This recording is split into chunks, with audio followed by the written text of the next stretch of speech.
నేను నీ నుంచి చాలా నేర్చుకోవాలి మీనా. ఒకటి మాత్రం నేర్చుకున్నాను, చిన్నదా పెద్దదా అనేది కాకుండా హస్బెండ్ ఎక్కడుంటే అక్కడ ఉండాలనేది నువ్వు చెప్తేనే తెలుసుకున్నాను. రవితో ఎంత గొడవ పడ్డా మా పుట్టింట్లో పేరెంట్స్ తో ఉండడం కన్నా రవితో ఉంటేనే నాకు బాగుంటుంది. నేనెంత గొడవ పడ్డా సరే నాకు వాడే కావాలి. ఏమే, ఏం చేస్తున్నావు? రవికి ఫోన్ చేయండి. ఏంటి? వాళ్ళ రెస్టారెంట్ పక్కన హాస్పిటల్ ఉంది, చెక్ చేయిస్తాడు. ఏ పెడతారంగా ఉందా? మరి మీకు ఎగతాళిగా ఉందా? ఇన్ని కూరగాయలు ఒక్కతే కట్ చేస్తుంటే మీరు కామాక్షి అంటే ఇంట్లో కందిపప్పు డబ్బాలో డబ్బులు దాచుకోవడానికి వెళ్లారా? పెసరపప్పు డబ్బులో డబ్బులు దాచుకోవడానికి వెళ్లారా? దాచుకోవడానికి మీ ఆయన లక్షలు తెచ్చి నా చేతిలో ఏం పోయడం లేదు. లక్షలు సంపాదించినా ఇంటికి మాత్రం తీసుకురాడు, ఎందుకంటే దాచే వాళ్ళకన్నా మింగే వాళ్ళు ఎక్కువ ఉన్నారు. శృతి, నువ్వు వెళ్ళి స్టవ్ ఆఫ్ చేసిరా. ఏదైనా మాడిపోయినట్టు అనిపిస్తుందా? అవును, దానికి నా మొహం మాడిపోయినట్టు అనిపించింది.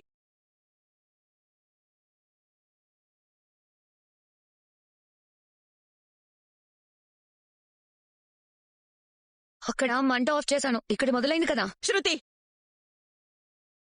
శృతి, ఈ కూరగాయలని ఎందుకు? ఆయన ఇంటికి 2 భోజనానికి వస్తున్నాను అని చెప్పారు. ఏంటి? ఇంటికి 2 ఫుడ్ కోసం తీసుకొస్తాడంట బాలు. ఏ, నా ఇల్లు సత్రం అనుకుంటున్నాడా? నన్ను అడగకుండా ఎవరినైనా తీసుకొస్తాడా? ఈ కూరగాయలన్నీ ఆయనే డబ్బులిచ్చి తెప్పించారు. అయితే మాత్రం ఇదేమైనా హోటల్ అనుకుంటున్నాడా? లేదు, ఇల్లనే అనుకున్నారు. వాడికెంత ధైర్యం! ఎవరెవరినో ఇంటికి పిలుస్తాడా? మీరిలా అన్నారని ఆయన ఇంటికి వచ్చాక చెప్తాను. అంటే వాడికి నాకు గొడవ పెట్టాలని చూస్తున్నావా? అయ్యో, గొడవ పడడం పడకపోవడం మీ ఇష్టం అత్తయ్యా. వాడ్రాని, నేను మాట్లాడుకుంటాను.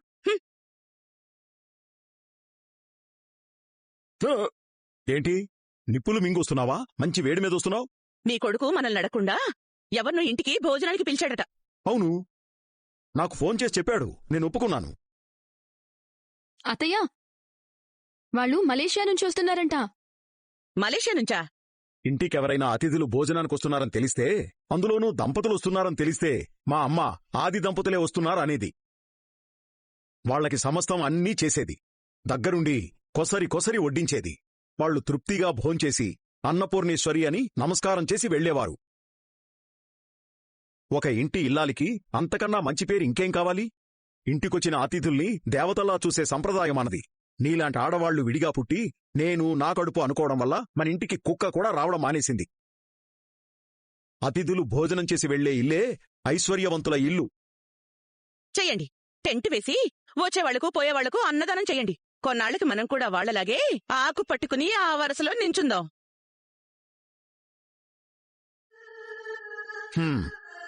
ఈ నోటికి ఇంతకంటే మంచి మాటలు రావుగాని నీ చల్లని చేత్తో మనసు ప్రశాంతంగా పెట్టుకుని వంట చేయమ్మా. అన్నం అమృతమవుతుంది. అలాగే మాయా.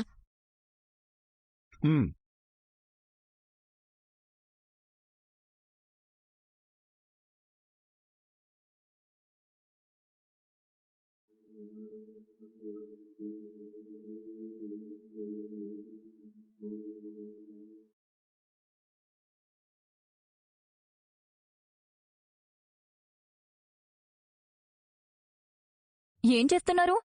రన్నింగ్ రేస్ చేస్తున్నాం రోహిణి. ఏంటి? ఇందాక ఆంటీ వచ్చి కూరగాయలను చూసి అవన్నీ ఏంటి అని అడిగింది. నేను అలానే అడిగానా? అంతకంటే దారుణంగా అడిగావు. శృతి,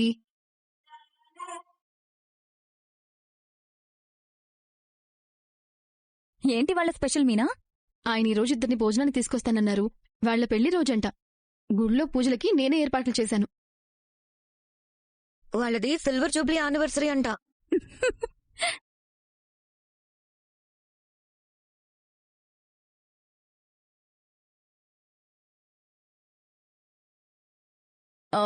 ఏం లేదు, ఒకటి కొంటే ఒకటి ఫ్రీ అన్నట్టు బాలు కారెక్కిన కస్టమర్స్ కి ఫుడ్ ఫ్రీ అన్నమాట. కొత్త స్కీమా? అయితే మీ హస్బెండ్ ఓన్లీ లక్షలు మింగే స్కీమ్ మాత్రమే పెట్టారా? కొడుకుని కంటే కోడలు ఫ్రీ. కొడుకు లక్షలు మింగితే కోడలు కూడా లక్షలు మింగుతుంది. ఏంటి నువ్వు బాలులా మాట్లాడుతున్నావు? నువ్వు ఆంటీలా తలతొక్క లేకుండా మాట్లాడడం లేదా? కార్లో ఎక్కిన కస్టమర్లని ఇంటికి పిలిచి భోజనం పెట్టడం ఏంటో నాకు అర్థం కావడం లేదు, అందుకని అడిగాను. ఈ వంకాయలు, ఈ టమాటాలు, పచ్చిమిర్చి, కొత్తిమీర, కరివేపాకు, బంగాళదుంపలు, ఉల్లిపాయలు పప్పు, నూనె, చింతపండు, నువ్వు తినే కొబ్బరి. ఇవన్నీ నా మొగుడు తెచ్చి వండమన్నప్పుడు దారిన పోయే దానికల్లా అర్థం కావాల్సిన అవసరం ఏముంది రోహిణి? నీకింకా ఏమైనా అర్థం కావాలా రోహిణి? అవసరం లేదు. వంట అయిపోతే పిలు. ఖాళీ ఉంటే పిలుస్తా. నీకు ఖాళీ ఉంటే వచ్చి చూసి పెట్టుకొని తిను. సూపర్ కౌంటర్ ఇచ్చావు మీనా.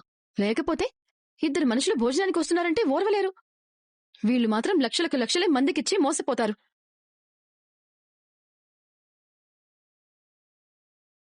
ఇదేంటి ఇన్ని పచ్చిమిర్చే ఉన్నాయి? కొబ్బరేది? ఇంకెక్కడ కొబ్బరి? మొత్తం ఇక్కడ కూర్చొని కోతిలాగా కొరికి తింటూనే ఉంది కదా. అయ్యయ్యో, కొబ్బరి పచ్చడి చేద్దామనుకున్నానే. పచ్చిమిర్చి పచ్చడి చేసి రోహిణికి పెట్టు. కడుపులో ఉన్న కొబ్బరితో కలిసి బ్యాలెన్స్ అయిపోతుంది.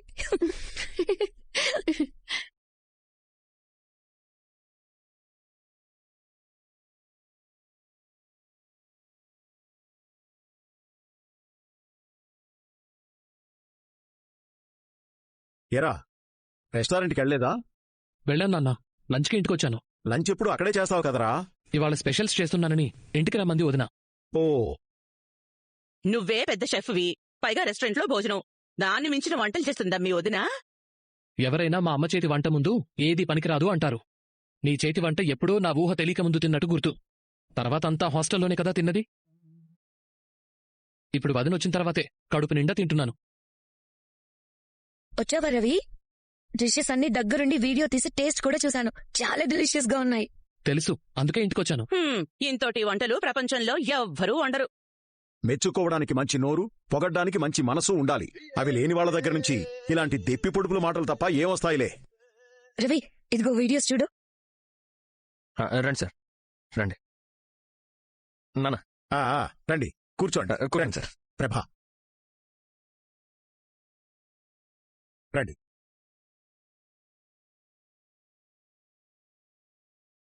సార్, మా నాన్నగారు పేరు సత్యం. నమస్తే అండి. నమస్కారం అండి. నా భార్య ఉమాదేవి. ఆహా, నమస్తే. నమస్తే అండి. ఆ, నా భార్య ప్రభావతి. నమస్కారం అమ్మా. నమస్తే అమ్మా. నా భార్య మీనా. నమస్తే. నమస్తే అమ్మా. నమస్తే అండి. మీరు చెప్పడం వల్లే గుళ్ళో ఏర్పాట్లు బాగా చేశారు. చాలా థ్యాంక్స్ అమ్మా. అర్చన కుంకుమార్చన కూడా చేశారు. పెళ్లి రోజు శుభాకాంక్షలు. థ్యాంక్స్ అమ్మా.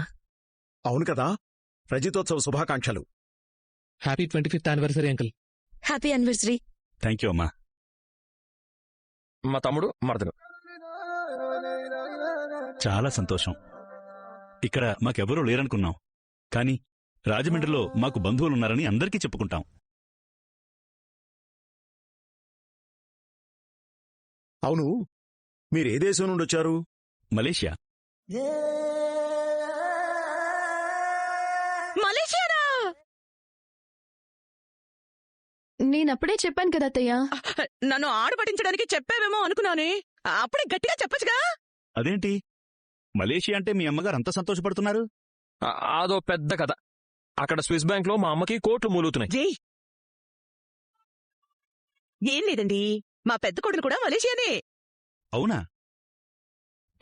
మలేషియాలో ఎక్కడండి? అది అదంతా అదంతా మా కోడలికి తెలుసు. ట్విన్ టవర్స్ ఏరియా అని చెప్పినట్టు గుర్తు. ఇంతకి మీరెక్కడా? కోలాలంపూర్. వామ్మో, ఇప్పుడు నేనేం చేయాలి?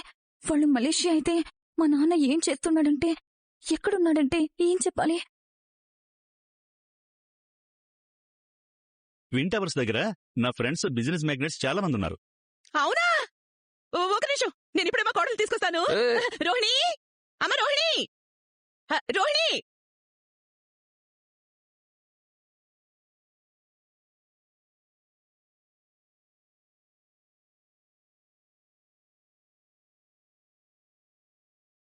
రోహిణి,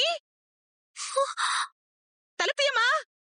అమ్మ రోహిణి, రోహిణి, తలుపు తీయమ్మా. మలేషియా నుంచి బాలుగడికి తెలిసిన వాళ్ళు వచ్చారు. రోహిణి.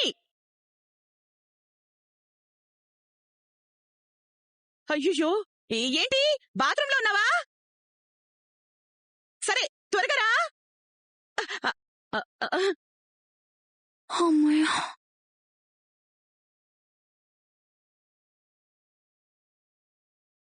బాత్రూంలో ఉన్నట్టుంది. పలకడం లేదు. వస్తుందిలేండి. మీరు ముగ్గురు అన్నదమ్ములు అన్నావు కదా, ఇంకొకరేరి? నాకన్నా పెద్దవాడు. వాడి భార్య పైనుంది. వాడికి ఫర్నిచర్ షాప్ ఉంది. దాని పేరు ప్రభావతి ఫర్నిచర్ షాప్. నా పేరే. అవును, మా అమ్మ పేరే. నువ్వేం చేస్తున్నావు బాబు? హోటల్ మేనేజ్మెంట్ చేశాను అంకుల్. సొంత హోటల్ ఉందా? లేదు, పెట్టాలన్న ప్లాన్లో ఉన్నాను. మలేషియా టూరిస్ట్ ప్లేస్ కదా, అక్కడ ఫుడ్ బిజినెస్ చాలా బాగుంటుంది. ఇంటర్న్షిప్ వచ్చింది, కానీ వెళ్ళలేదు. ఆ, అక్కడ బిజినెస్ పెడితే బాగుంటుందా సార్?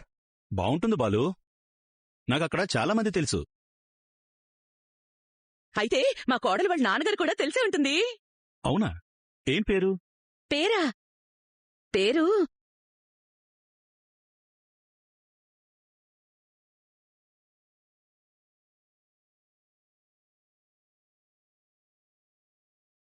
వాళ్ళింటి పేరు మీకు తెలీదా?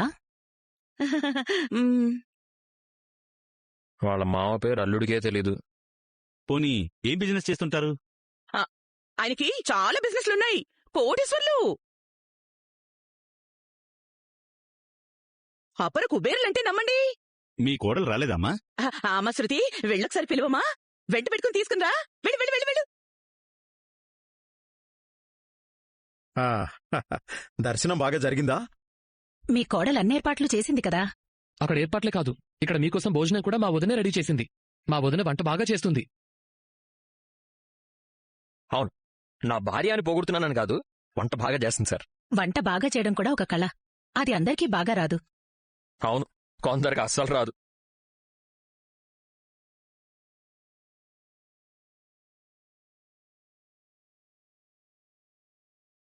రోహిణి, రోహిణి,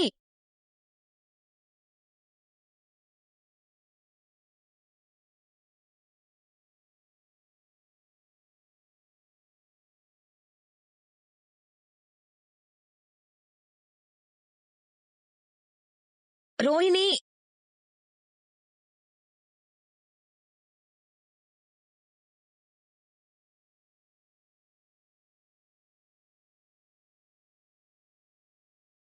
ఏమైంది?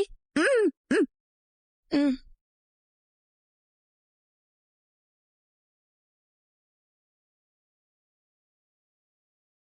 అదిగో మా పెద్ద కోడలు వచ్చేస్తుంది.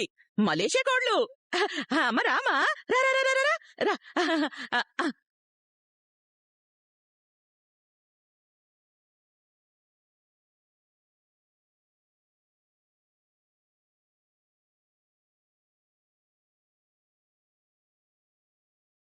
ఏమైందమ్మా?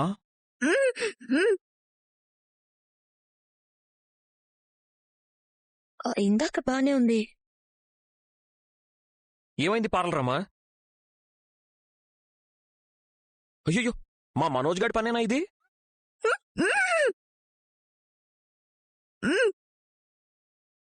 ఆ, అర్థమైంది. బాత్రూంలో జారి పడితే మూతిపళ్ళు రాలాయా? ఏంటి నొప్పా? అయ్యయ్యో, ఇప్పుడే నీ నోరు మూతపడాలా? ఎక్కువ మాట్లాడకలే. వాళ్ళు అడిగిన దానికి సమాధానం చెప్పు చాలు. మీ నాన్నగారి పేరేంటమ్మా? ఆయన చేసే బిజినెస్ ఏంటి? మీ నాన్నగారుండేది ఏ ఏరియాలో అమ్మా?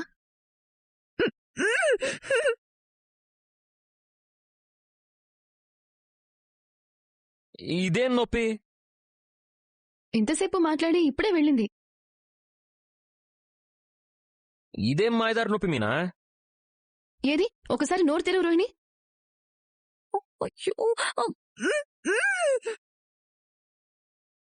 అంత నొప్పితో బాధపడుతూ లోపలే ఎందుకున్నావమ్మా? హాస్పిటల్కెళ్ళు. వెళ్ళమ్మా. పార్లరమ్మా ఆగు, నా కారులో తీసుకెళ్తాను.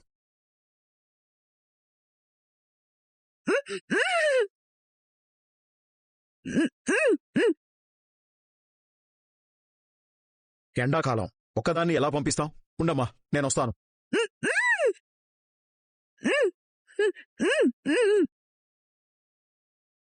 వచ్చిన గెస్ట్లని చూసుకోమంటుంది. కావాలనే చేస్తున్నట్టుంది డబ్బుడమ్మా. నాకు అలాగే అనిపిస్తుంది బాలు. ఉండదు నా శృతిని తోడుగా పంపిస్తాను. వద్దన్నా వినేది లేదు. తోడుగా వస్తుంది. పద రోహిణి.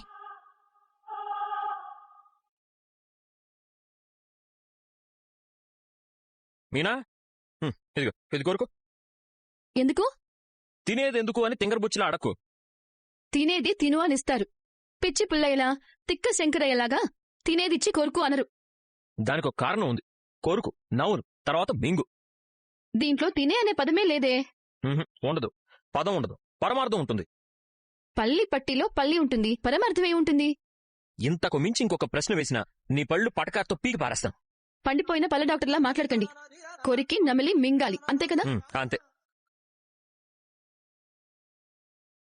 కొరికావా? నవ్వును. ఏమైంది? నీకేమైంది? నోరు తీపైంది. పళ్ళ నొప్పి మొదలైందా? లేదు. ఎంత గట్టిది కొరికినా నీకు పంటి నొప్పి రాలేదని రుజువైంది. ఇదంతా ఎందుకు? పార్లరమ్మ పళ్ళు అంత సులువుగా ఎందుకు నొప్పెట్టాయని చెప్పింది? మీకు అర్థం కాలేదా? నీకర్థమైందా? నాకు అర్థం కాలేదు. ఉన్నట్టుండి పార్లరమ్మకి పంటి నొప్పి ఎలా వచ్చింది? అంటే పార్లరమ్మ మలేషియా నుండి వచ్చినట్టు లేదు. అంత ఖచ్చితంగా ఎలా చెప్తున్నారు? ఉన్నట్టుండి దవడ వాచిపోయేంత పన్ను నొప్పి ఎలా వస్తుంది? నీకెప్పుడైనా పంటి నొప్పి వచ్చిందా? లేదు. నేను చిన్నప్పటి నుంచి చెరుగడలు నమ్మలుతూ పెరిగాను కాబట్టి నాకు పంటి నొప్పి రాలేదు. నువ్వు టూత్ పేస్ట్ అడ్వర్టైజ్మెంట్ లో నోటి నిండా పళ్ళున్నా ఒక పళ్ళగంప లాంటి ఆంటీలా మాట్లాడుతున్నావు. ముందు మీరు విషయం ఏంటో చెప్పండి. పంటి నొప్పి ఒక్కసారిగా రాదు. ముందు స్వీట్ తిన్నా, చల్లటి నీళ్లు తాగినా, వేడి టీ తాగినా పళ్ళు జివ్వుమంటాయి. తర్వాత కొరకడానికి ఇబ్బందిగా ఉండి పళ్ళు పుచ్చిపోయి పాడైపోయి పీకే స్టేజ్కి వస్తాయి. మీరు ఎన్నో పళ్ళు పీకిన అనుభవం ఉన్న ముద్దులు మూతి పల్లె డాక్టర్లాగా భలే చెప్పారు. Thank you. పార్లరమ్మ అంతకు ముందు వరకు బాగా మాట్లాడి మలేషియా వాళ్ళు రాగానే తన బండారం ఎక్కడ బయటపడుతుందోనని పంటి నొప్పని నాటకం ఆడిందని నాకు మూతి పళ్ళంత గట్టిగా అనిపిస్తుంది. నాకూడా అదే అనుమానంగా ఉంది. కొబ్బరి పచ్చడి చేయాలని పక్కన పెట్టిన కొబ్బరి మొత్తం ఇక్కడే కూర్చొని కసా పిసా కొరికేసింది, కరకరా నమిలేసింది. హఠాత్తుగా పంటి నొప్పని ఎలా అంటుంది? కొబ్బరంటే నీ బుగ్గల్లా మెత్తగా కాకుండా గట్టిగానే ఉంటుంది. గట్టి కొబ్బరి కొరగ్గానే అబా అని యాడ్లో లాగా అరవాలి. అరవలేదుగా. కాబట్టి పార్లరమ్మకి పంటి నొప్పి లేదు. నోరు తెరిస్తే బండారం బయటపడుతుందని పంటి నొప్పి అడ్డం పెట్టుకుని